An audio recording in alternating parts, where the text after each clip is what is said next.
हे everyone, hello.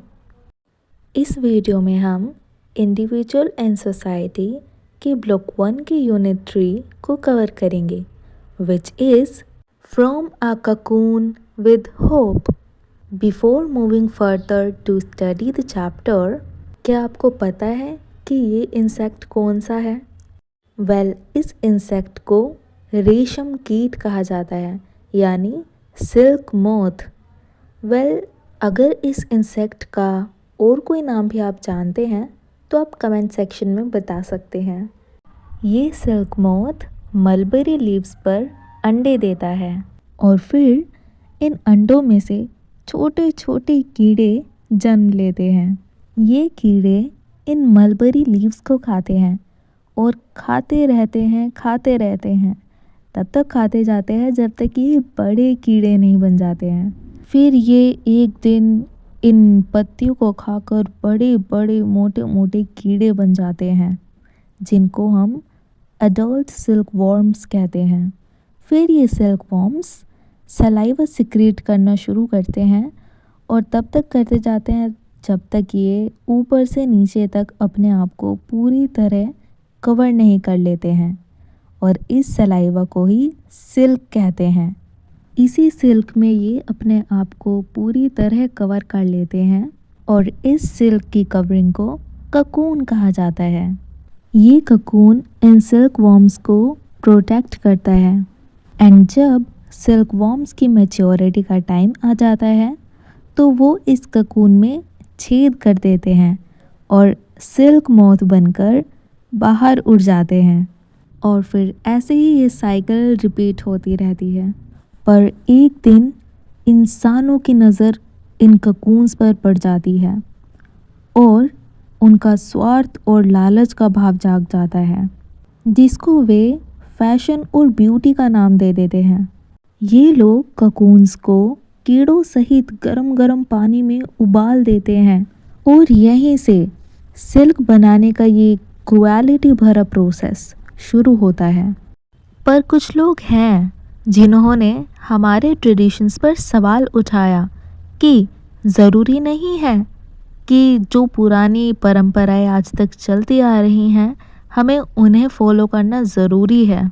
हम silk बनाने के कुछ अल्टरनेट वेज भी फाइंड कर सकते हैं। तो चलिए देखते हैं और समझते हैं कि कैसे एक ककून से हमें एक होप मिलती है, एक आशा की किरण नज़र आती है, जिससे हम फैशन और ब्यूटी को तो मेंटेन कर ही सकते हैं, पर साथ ही साथ हम एक छोटे से कीड़े की जान को भी बचा सकते हैं। क्योंकि जानवर हो या इंसान, छोटी से छोटी लाइफ भी बहुत कीमती होती है। और साथ ही हम देखेंगे कि कैसे ये आइडिया एक पॉजिटिव चेंज लाता है, एक बड़ा बदलाव लाता है। तो चलिए फुल एनर्जी के साथ स्टार्ट करते हैं इस वंडरफुल यूनिट को, from a cocoon with hope. You can adjust the speed according to your convenience. Thank you. Paragraph 1।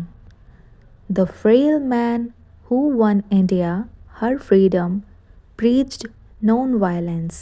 Frail का मतलब होता है कमज़ोर, दुर्लभ या नाजुक।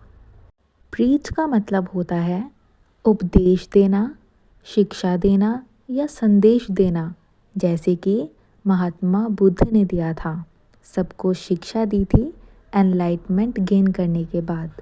एंड नॉन वायलेंस का मतलब होता है किसी भी जीव को मन से या अपनी बोली से या अपने एक्शन से नुकसान न पहुंचाना। बेसिकली किसी भी काम को लड़ाई झगड़ा करके या गुस्सा होकर करने के बजाय उस काम को शांति से और सोच समझकर करना। वह कमज़ोर आदमी जिसने भारत को आज़ादी दिलाई, उसने अहिंसा का उपदेश दिया। टू गांधी जी, दो नॉन वायलेंस और अहिंसा was a way of life. So non violence को हिंदी में अहिंसा कहा जाता है, means no fighting, no aggression, use only peaceful ways. So हालांकि गांधी जी के लिए अहिंसा जीवन जीने का एक तरीका था। He wore ahimsa leather sandals and promoted ahimsa silk. उन्होंने अहिंसा लेदर की सैंडल्स को पहना और अहिंसा सिल्क को बढ़ावा भी दिया। The former made from the hide of cows that had died a natural death. Former made का मतलब होता है पहले के टाइम में जो भी बनाया जाता था। पहले के प्रोडक्ट्स उन गायों की खाल से बनाए जाते थे जिनकी डेथ नेचुरल तरीके से होती थी। He also hoped that the Indian silk industry would use only those cocoons whose worms had already matured into moths and flown out into the world, not boiled to death for the sake of the rich yarn known all over the world as a symbol of India. Mature का मतलब होता है परिपक्व होना, means पूरी तरह से physically develop हो जाना। जैसे सिल्क वॉर्म जब सिल्क मॉथ्स बन जाएं तो वो मैच्योर हो चुके हैं। सेक ऑफ का मतलब होता है के कारण या के खातिर। यार्न का मतलब होता है धागा और रिच यार्न का मतलब होता है कीमती, प्रीशियस, बहुत वैल्यूएबल धागा। उन्हें यह भी उम्मीद थी कि इंडियन सिल्क इंडस्ट्री सिर्फ उन्हीं ककून्स को यूज़ करेगी जिनके कीड़े पहले से ही सिल्क मॉथ बनकर दुनिया में उड़ चुके हैं, न कि उन ककून्स को जिनके अंदर अभी भी सिल्क वॉर्म्स मौजूद है उनको उबाल कर मार दिया जाए, और वो भी सिर्फ उस कीमती धागे के लिए जिसे पूरी दुनिया में इंडिया की पहचान के तौर पर जाना जाता है। Paragraph 2। Some years ago, APCO, Andhra Pradesh Handloom Weavers Cooperative Society in Hyderabad, first realized the value of ahimsa silk when its best silk had to be rushed to a high-profile visitor. Rushed का मतलब होता है किसी काम को जल्दी में करना या अचानक से करना। कुछ साल पहले हैदराबाद में एप्को को पहली बार अहिंसा सिल्क की कीमत का एहसास तब हुआ जब उनके सबसे अच्छे सिल्क को एक हाई प्रोफाइल विजिटर तक पहुंचाना पड़ा। Mrs Janaki Venkataraman, wife of the then president of India Mr R Venkataraman, who wanted to buy beautiful silk but would do so only on one condition: the silk should have been woven without killing the silkworm before it turned into a moth. Bharat के उस समय के president Mr R Venkataraman की wife Mrs Janaki Venkataraman सुंदर silk खरीदना चाहती थी, लेकिन वे ऐसा सिर्फ एक शर्त पर करना चाहती थी: सिल्क वॉर्म्स को सिल्क मॉथ्स बनने से पहले उनको मारे बिना सिल्क को बुना जाना चाहिए। Paragraph 3। Stumped by the request, the then APCO manager, a non-technical person, rushed to his technical assistant, Mr. Kusuma Rajaya, who confirmed that the process of procuring silk is a violent one. Stumped का मतलब होता है हैरान हो जाना, दंग रह जाना या कंफ्यूज हो जाना। नॉन टेक्निकल पर्सन वो पर्सन होते हैं जिनको scientific system, computer programming, machinery या इंजीनियरिंग जैसे टेक्निकल सब्जेक्ट्स की नॉलेज नहीं होती है, या उन्होंने कोई स्पेशल ट्रेनिंग नहीं की होती है इन टेक्निकल फील्ड्स में। एंड टेक्निकल असिस्टेंट वो पर्सन होता है जो एक्सपर्ट्स या प्रोफेशनल्स की कंप्यूटर, मशीन्स जैसे टेक्निकल वर्क में हेल्प करता है। इस रिक्वेस्ट से हैरान होकर, जो कि मिसेस जानकी वेंकटरमन ने की थी, उस समय के एप्को मैनेजर जो कि एक नॉन टेक्निकल पर्सन थे, वे अपने टेक्निकल असिस्टेंट मिस्टर कुसुमा राजैया के पास गए, जिन्होंने कंफर्म किया कि सिल्क खरीदने का प्रोसेस सच में बहुत ही वायलेंट है। मीन्स इस प्रोसेस में सच में बहुत सारे सिल्क वॉर्म्स मारे जाते हैं। In fact one silk sari can mean up to 50,000 silk worms. असल में एक सिल्क साड़ी का मतलब 50,000 रेशम के कीड़े तक हो सकते हैं। The irony is that the very cocoon created by nature to safeguard the growing insect is made up of the fine silk thread that can be spun into lustrous silk yarn. Spun या spinning इसका मतलब होता है कताई करना। Spinning एक process होता है जहाँ कॉटन, सिल्क या वूल के फाइबर्स को धागे में कन्वर्ट किया जाता है। एंड लस्ट्रस का मतलब होता है चमकीला। एंड आयरनी का मतलब होता है विडंबना।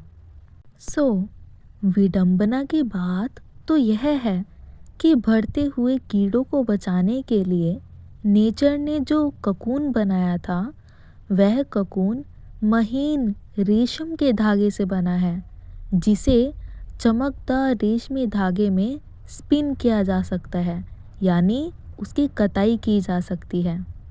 Just 7 days before maturity, the cocoons are collected, put into heat chambers, and treated at 70 degrees C to 90 degrees C for 3 to 4 hours, thus killing the insect and making the cocoon pliable for spinning. प्लाएबल का मतलब होता है लचीला।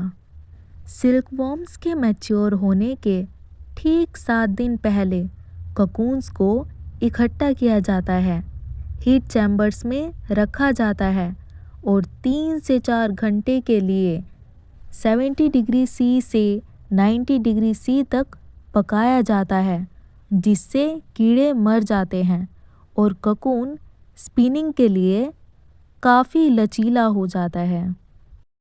Paragraph 4.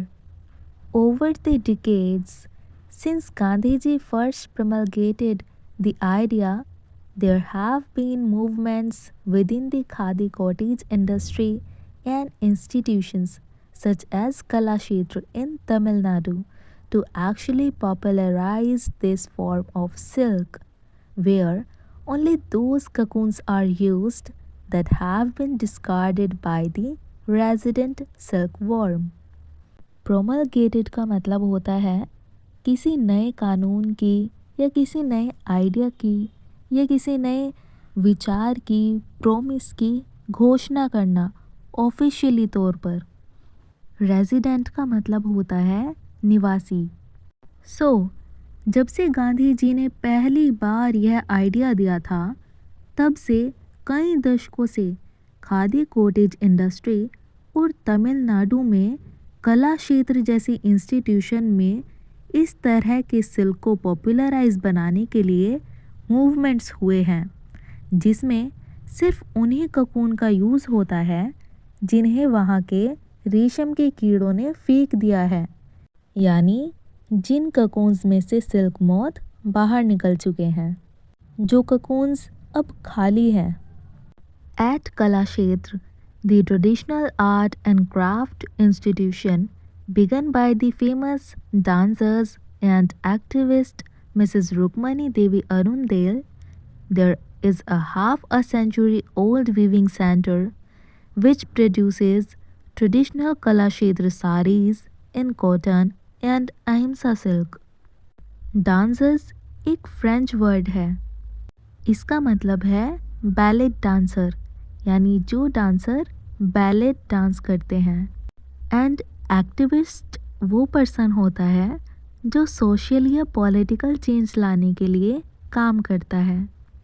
And अहिंसा silk means ऐसी silk जो बिना किसी कीड़े को मारे बनाई गई हो। कला क्षेत्र में जो मशहूर डांसर और एक्टिविस्ट मिसेस रुक्मणी देवी अरुणदेल का शुरू किया हुआ पारंपरिक आर्ट एंड क्राफ्ट इंस्टीट्यूशन है, जो कि एक आधी सदी पुराना बुनाई सेंटर है, वो कॉटन और अहिंसा सिल्क से पारंपरिक कला क्षेत्र साड़ियाँ बनाता है।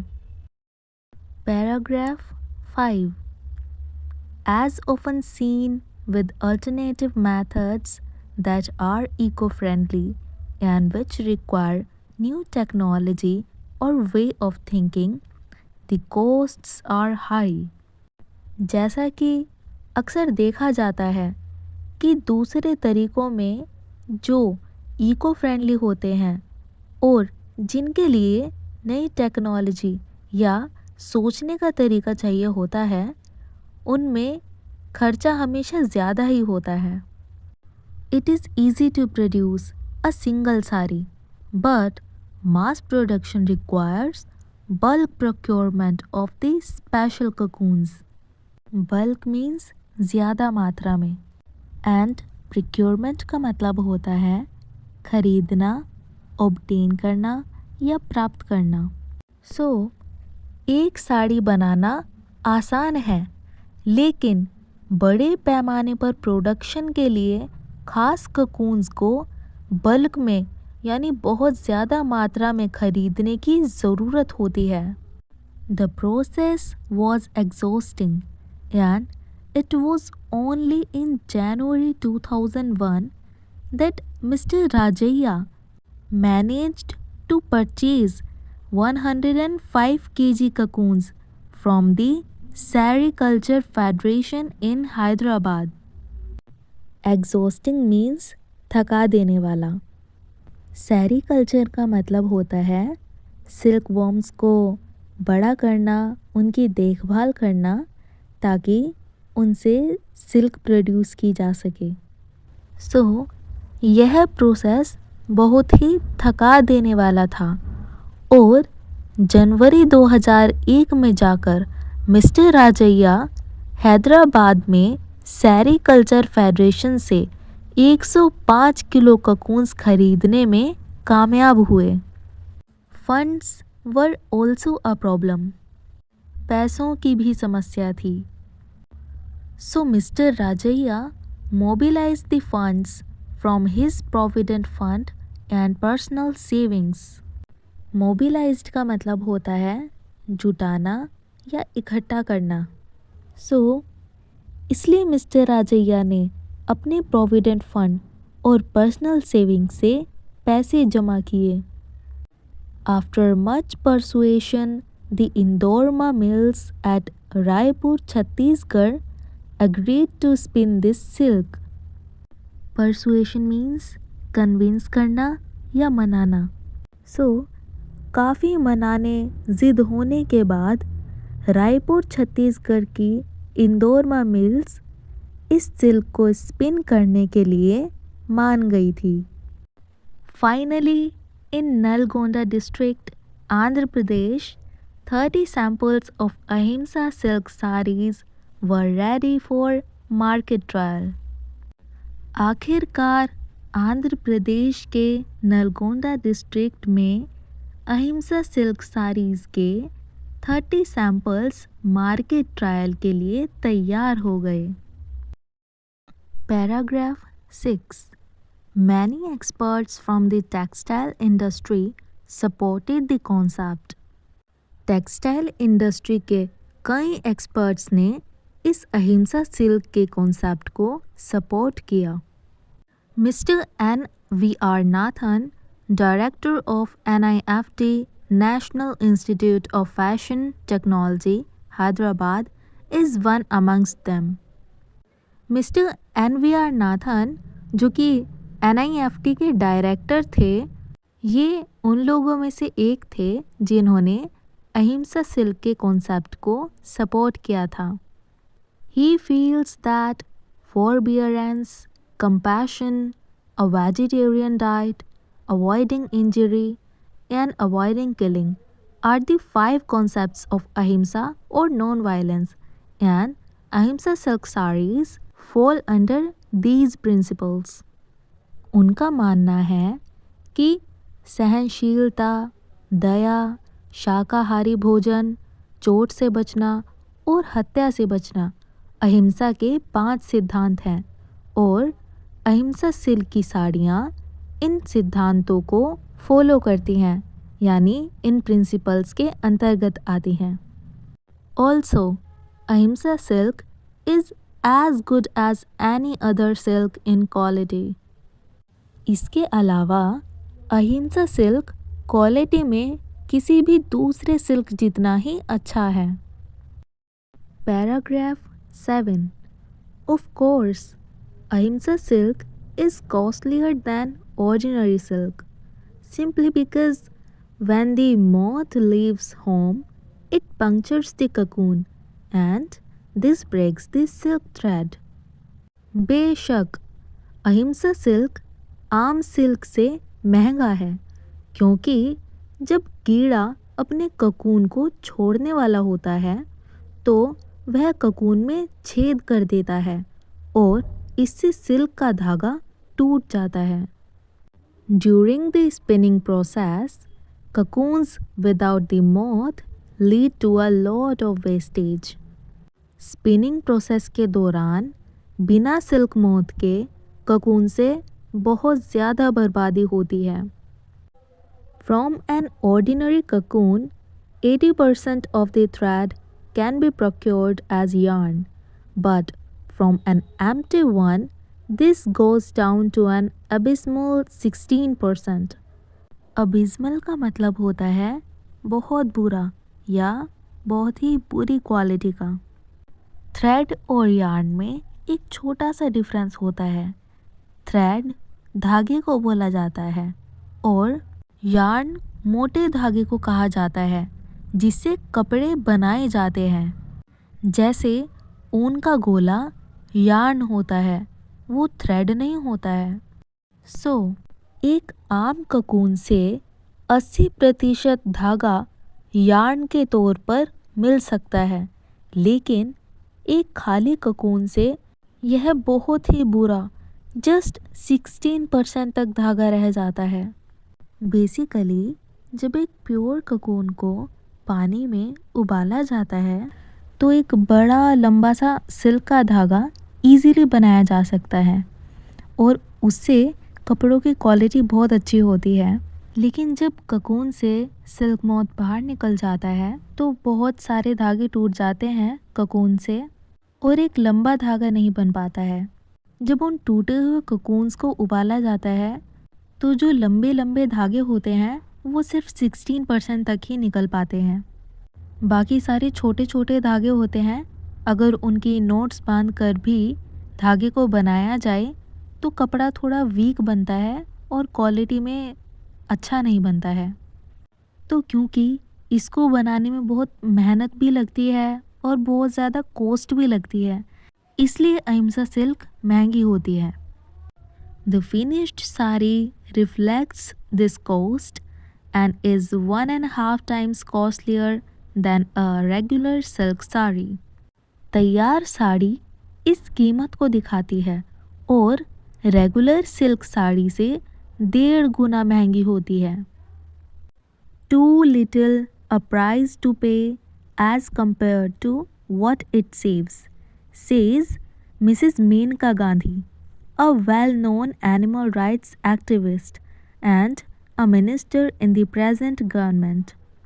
जानी मानी एनिमल राइट्स एक्टिविस्ट और मौजूदा सरकार में मंत्री मिसेस मेनका गांधी कहती हैं कि इससे जो बचत होती है उसकी तुलना में यह बहुत ही सस्ती सिल्क है, यानी कीमत में बहुत कम है।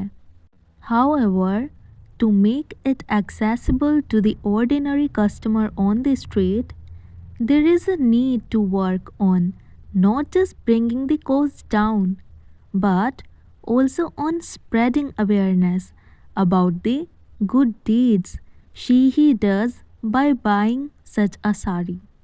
Deeds का मतलब होता है कर्म करना, यानी कोई भी एक्शन जो आप लेते हैं। लेकिन इसे सड़क पर आम कस्टमर तक पहुंचाने के लिए न सिर्फ कीमत कम करने पर काम करने की ज़रूरत है, बल्कि इस बात के बारे में जागरूकता फैलाने की भी ज़रूरत है कि लोग ऐसी साड़ी खरीद कर क्या अच्छा काम करते हैं। This is all about this beautiful comprehension, जो कि एक लॉन्ग रिपोर्ट है टेरा ग्रीन जर्नल से, जिसे सुवेरा श्रीवास्तव ने लिखा था। ये यूनिट हमें लेसन देती है कि कैसे एक न्यू काइंड ऑफ सिल्क को हम बहुत काइंडनेस, पेशेंस और होप के साथ बना सकते हैं। ये हमें सिखाती है कि होप हमें एक छोटे से ककून से भी मिल सकती है और हम फैशन को अलग तरह से भी सोच सकते हैं। और ये हमें ये भी सिखाती है कि रियल प्रोग्रेस का मतलब सिर्फ पैसा या लग्जरी ही नहीं होता है, बल्कि हमारे अंदर की इंसानियत होनी चाहिए, सच्चाई होनी चाहिए और हमें छोटी से छोटी लाइफ की भी रिस्पेक्ट करनी चाहिए। आई एम श्योर आपको ये यूनिट अच्छे से समझ आई होगी। I tried my best to let you understand, and thank you so much for watching this video.